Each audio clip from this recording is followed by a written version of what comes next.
60,000 বা 40,000 যখন যেরকম বেতন হয় সেটাই দেয়। ওদের সাথে যোগাযোগ করে এদিকের মহাজন আছে এরা বেচা বিক্রি করে। সামনে ঈদ যদি ওরা আনতে পারে তো 10 টাকা ইনকাম হবে।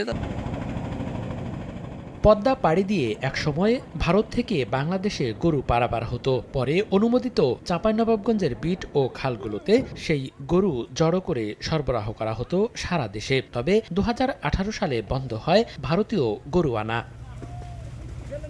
চাঁপাইনবাবগঞ্জের গোমস্তাপুর সীমান্ত ঘেঁষা গ্রাম রোকনপুরের বাসিন্দারা জানান, বৈধভাবে বন্ধ হওয়ার পর শুরু হয় চোরাই পথে গরু আনা। মাঝে অবৈধভাবে গরু নিয়ে আসা কমলেও অপতৎপরতা ফের বেড়েছে। তাদের ভাষ্য, দেশে গরুর মাংসের দাম চড়া হওয়ায় বেশি লাভের আশায় চোরাই পথে কম দামের ভারতীয় গরু আনতে মরিয়া চোরা কারবারিরা। সামনে ঈদ যদি ওরা আনতে পারে তো 10 টাকা ইনকাম হবে, তাদের হয়তো সাংসারিক কাজে লাগবে, এই কারণে ওরা আনতে গেছে।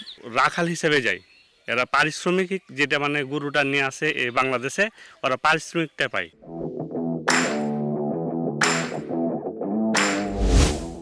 2রা এপ্রিল রাতে সীমান্ত পেরিয়ে ভারত থেকে গরু আনতে গিয়ে নিহত হন রোকনপুরের সাইফুল ইসলাম, আহত হন রাজু হোসেন। হাসপাতালে চিকিৎসাধীন রাজু জানান, তারা 11 জন গরু আনতে গেলে বিএসএফ তাদের উপর গুলি চালায়। সম্প্রতি এই গ্রামে একইভাবে 2 জন নিহত হয়েছেন। সন্ধ্যার সময় গেছিলাম, আর রাত 10টায় 11টার দিকে 11টার দিক ঠিক আমাকে গুলি মেরেছিল। গরু নিয়ে আসছিলাম আমরা। এলাকাবাসী জানান, গরু কেনাবেচার জন্য 2 দেশে আলাদা লোক রয়েছে যারা মহাজন নামে পরিচিত।